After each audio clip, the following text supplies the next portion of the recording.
সিঁড়ি দিয়ে উঠে দোতলা সামনেই উঠে, উঠে উঠে বাঁ দিকে চলে যাবে।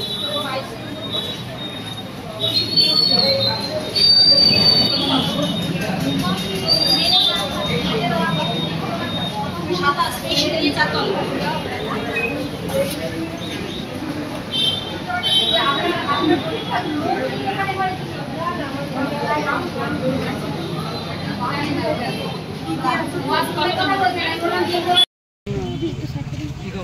আরে কেমন আছেন? ভালো আছি। এটা নয় পরে পরে পরে পরে পরীক্ষা করে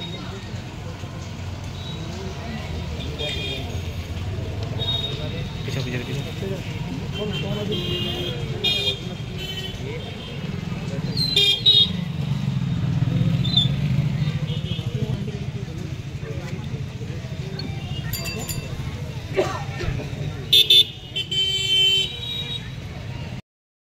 দীর্ঘ 9 বছর পর পরীক্ষা হচ্ছে, কতটা আশাবাদী? দেখুন, আমরা মানে এই সরকার এবং এই কমিশনের ওপর কোনো আস্থা আমাদের আর নেই, একেবারেই নেই। দীর্ঘ আন্দোলনে আপনাদের তার জেরেও আজকে আপনাদের পরীক্ষার প্রস্তুতি কেমন নিয়েছেন? দেখুন, আগের মতো সেই 10 বছর আগের মতো প্রস্তুতি নেওয়া কোনো মতেই সম্ভব নয়, কারোর পক্ষেই সম্ভব নয়। মানে পরিস্থিতি পাল্টেছে, বয়স বেড়েছে এবং পারিবারিক সাংসারিক জীবন, বাচ্চা, সংসার নিয়ে প্রত্যেকের কথাই বলছি। আগের মতো পরীক্ষা দেওয়া বা আগের মতো র্যাঙ্ক করা, সেই রকম প্রিপারেশান নিয়ে কারোর পক্ষে সম্ভব নয়। কিন্তু আজকে বাধ্য করেছে রাজ্য সরকার, বাধ্য করেছে এই কমিশন, তাই জন্য আজকে পরীক্ষায় বসা। কি মনে হচ্ছে, পরীক্ষা ঠিকঠাকভাবে দিতে পারবেন তো, না মনে কোনো আশঙ্কা রয়েছে? দেখুন, আশঙ্কা তো আমাদের মনে অবশ্যই 100% রয়েছে, এবং কতটা স্বচ্ছভাবে এই নিয়োগটা পরিপূর্ণ হবে বা কবে হবে, কত তাড়াতাড়ি হবে, সেটাও একটা সন্দেহর বিষয় রয়েছে আমাদের অবশ্যই। এবং আরেকটা বিষয়, যেটা আমরা যে পরীক্ষা দিচ্ছি, আমরা তো এটা দিতে চাইনি। এই পরীক্ষাটা, এটা তো একটা অ্যাকচুয়ালি আমাদের পক্ষে অন্যায়, আমাদের জন্য একটা অন্যায়। আগেও আমাদের প্রতি অন্যায় হয়েছে এবং এখনও আমাদের প্রতি অন্যায় হয়েছে। যারা যোগ্য টিচার, তাদেরকে মানে যোগ্য অযোগ্য সব এক জায়গায় করে দিয়েছে, সবাইকেই রাস্তায় বসিয়ে দিয়েছে। যোগ্যদের আবার কিসের পরীক্ষা? কিন্তু অ্যাকচুয়ালি সরকার নিজেদের দোষ ঢাকতে, কমিশন নিজেদের দোষ ঢাকতে আজকে মানে যোগ্যদের ওপর সমস্তটাই দায়ভার চাপিয়ে দিচ্ছে। কিন্তু জানি না কতটা এর সমাধান হবে, কতটা ওনারা সমাধান চাইছেন। এই সমস্যার ওনারা সমাধান যদি চাইতো, তাহলে যোগ্য অযোগ্য লিস্ট আলাদা করে নিশ্চয়ই যোগ্যদের মান সম্মানের সঙ্গে বহাল রাখতে পারত। এবং আমরা যারা ওয়েটিং, দীর্ঘদিন গান্ধী মূর্তির নিচে বসেছিলাম, আমাদের সঙ্গে সরকার বারংবার প্রতিশ্রুতি, মানে বারংবার আমাদের সঙ্গে বৈঠকে বসেছেন, আলোচনায় বসেছেন, এবং আমরা বারংবার মুখ্যমন্ত্রী, শিক্ষামন্ত্রী, এমনকি অভিষেকবাবু আমাদেরকে প্রতিশ্রুতি দিয়েছেন, ডেডলাইন দিয়েছেন আমাদের নিয়োগের। কিন্তু আমরা কোথায়, সেসব কোথায়? অ্যাকচুয়ালি আমাদের সঙ্গে প্রতারণা করা হয়েছে, আপনারাই দেখতে পাচ্ছেন সবাই, স্বচ্ছ জলের মতো পরিষ্কার। আজকে আমাদের পরীক্ষায় বসতে হচ্ছে, আজকে আমরা নিয়োগের ডেডলাইন পেয়েও আমরা আজকে পরীক্ষা সেন্টারে এসে উপস্থিত, আজকে আমরা বাধ্য হচ্ছি পরীক্ষাটা দিতে। এটা আমাদের কাছে পরীক্ষা নয়, অগ্নি পরীক্ষার সমান। আমাদের জীবন নিয়ে ছেলে খেলা হচ্ছে, প্রত্যেকটা ক্যান্ডিডেটের জীবন নিয়ে ছেলে খেলা হচ্ছে, নতুনদেরকে জড়িয়ে দিয়ে নতুনদের ভবিষ্যৎটাও শেষ করা হচ্ছে। নারীদের অহংকার হলো মাথার চুল, নিজের মাথার চুল বলিদান দিয়েছেন এই আন্দোলনের জন্য।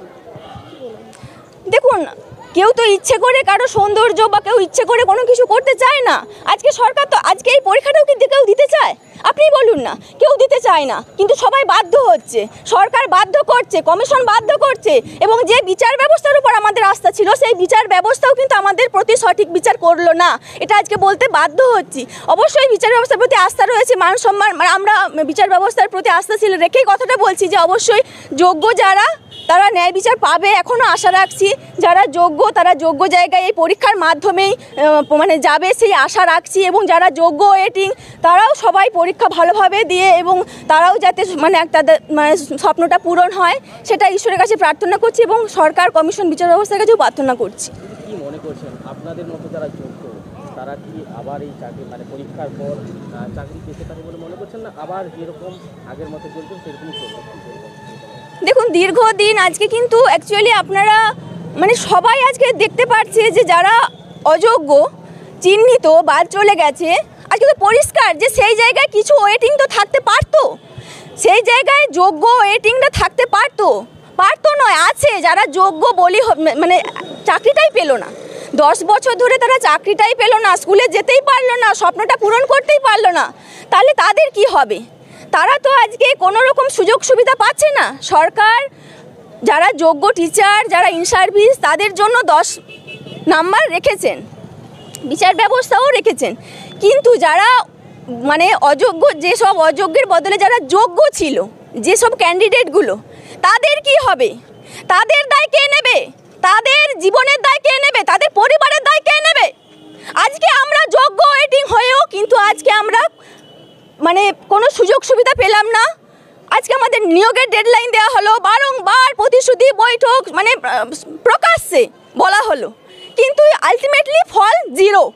আজকে আমাদের কোনো রকম সুযোগ সুবিধা দেওয়া হলো না, ফ্রেশার হিসাবে পরীক্ষায় বসতে হচ্ছে। এটা খুবই লজ্জাজনক, খুবই দুঃখের, খুবই যন্ত্রণার। আজকে অনেক বুকে ব্যথা নিয়ে, কষ্ট নিয়ে দিন রাত এক করে আবার পরীক্ষা মানে রাত দিন এক করে সংসার সামলে, বাচ্চা সামলে, সব কিছু সামলে যতটুকু সময় পেয়েছি পড়াশুনো করে এই সেন্টারে এসেছি চাকরিটা পাবো বলে, যেটা যে চাকরিটা 10 বছর আগে চুরি করে নেওয়া হয়েছিল টাকার বিনিময়ে, সেই চাকরিটা, আমাদের চাকরিটা ফিরিয়ে দিন। আজকে আমাদের জীবনের দায় কে নেবে? ওই অযোগ্যদের বদলে যারা যোগ্য ছিল সেই সব প্রার্থীদের, তাদের জীবন, তাদের পরিবারের দায়িত্ব কে নেবে? এই রাজ্য সরকারকে নিতে হবে। এটা ইতিহাসের বুকে একটা কলঙ্কিত দিন। আজকে আমি এই দিনটাকে মনে রাখবো যে আজকে আমি 2016 সালে পরীক্ষা দিয়েছিলাম, আজকে আবার আমাকে এই 2025-এ পরীক্ষা দিতে হচ্ছে। কেন হবে?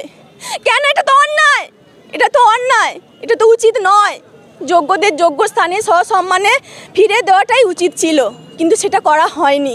আজকে শিক্ষার মান, শিক্ষা ব্যবস্থা, শিক্ষকদের মান কোথায় নামিয়ে আনা হয়েছে? এটা আমাদের রাজ্যের জন্য দুর্ভাগ্যজনক। নিজেদের এই রাজ্যের মানে অধিবাসী হিসেবে লজ্জিত মনে করি।